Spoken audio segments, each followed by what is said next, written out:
here. I'll have to slouch. My name's Jeremiah Johnson, and I'm with Treatment Action Group, which is an organization that came out of ACT UP back in 1992. And I also work with ACT UP New York these days. And I just want to say, Daison, you are impossible to follow. And it's impossible to follow all of these amazing speakers, and so many amazing things have been said this morning. And I was just sitting here reflecting to myself the entire time that how honored I am to work with all of these people, and how honored I am to have been part of putting this press conference together.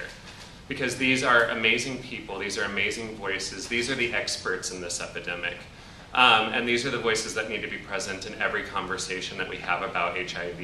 And I want to honor the bravery that it takes for all of us to stand up here and talk, because for a number of us, we have been invisible our entire lives. For a number of us, we have been told that we should be silent many times. And I can't tell you how hard it is for us to stand up here and with authority speak about our experiences, speak about our pain, and move beyond the shame and the fear that we have had placed on our communities by our public health officials and by everyone in charge of our lives.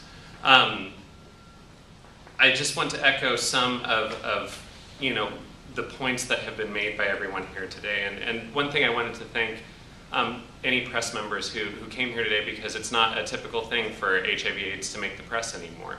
And I want to appreciate everyone who has the bravery to come out here and help us tell our stories, because we can talk as eloquently as we like, but without your voice and without you helping us, there's not much that we can only go so far. We need to be counted. We need to be counted, and we need to no longer be seen as invisible by our public health officials.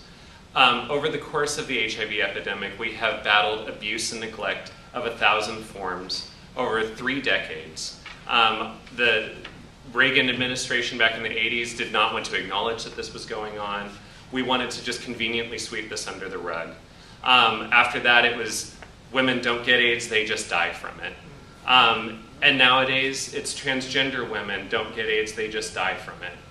We need to all be visible, we need to all be counted, and it needs to happen right now. It's not fair that there are some of our communities that are being torn apart by this virus, and we don't even get to show up on the pie chart. We don't even get to have our statistics. We don't even get to have our deaths recognized. We also need to have our reality spoken about more, because it's not just incidence, it's not just prevalence.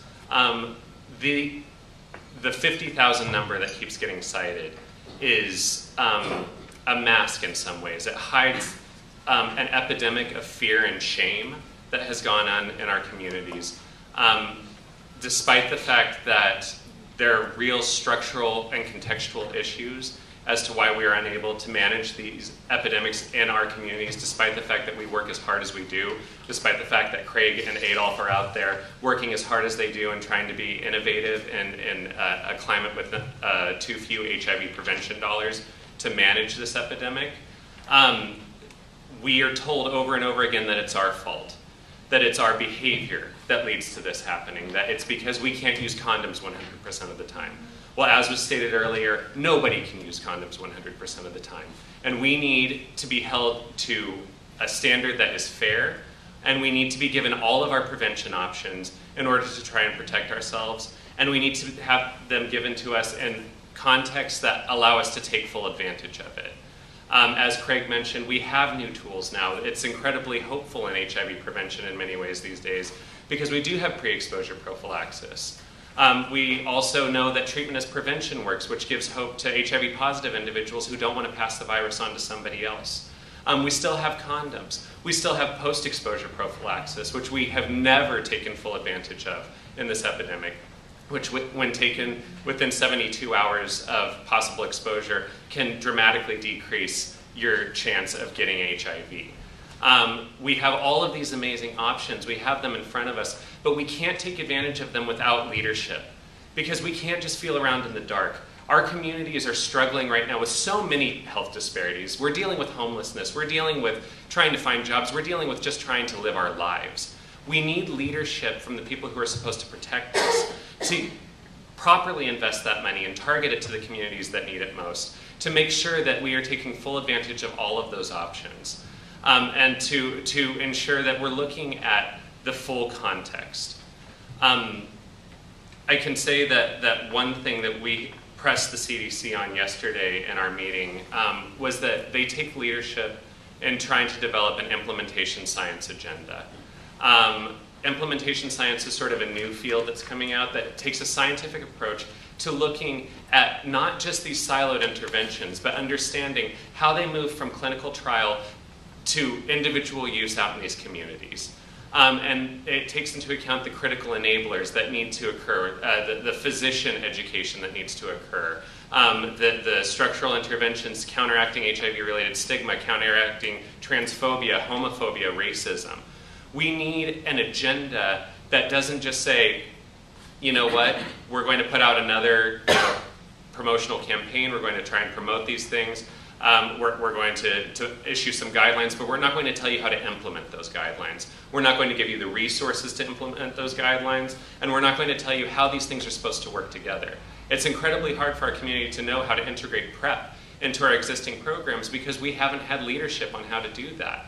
And so I call on the CDC to look at that, to count all of us, give us all of our options, and give us all of our options in context that makes sense, taking into account the entire picture of the epidemic.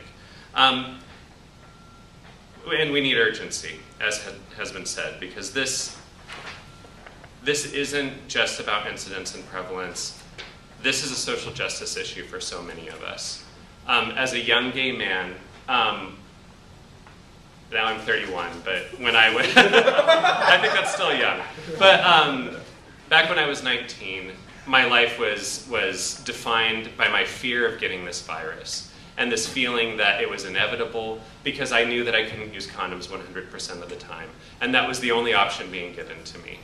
Now that I'm HIV positive, it's defined by stigma, it's defined by all sorts of different fears of being treated as less than because of my infection. My entire life has been altered by this. My entire existence, every part of me, my sexual health, my mental health, I have struggled with so much because of this virus. So we need urgency about this because it's not just HIV. This is about our communities entirely. This is about all of our wellness. This is about who we are as people and how we live our lives. And I hope that the CDC takes that into account and that they move forward with that leadership and urgency that we're calling on. Thank you.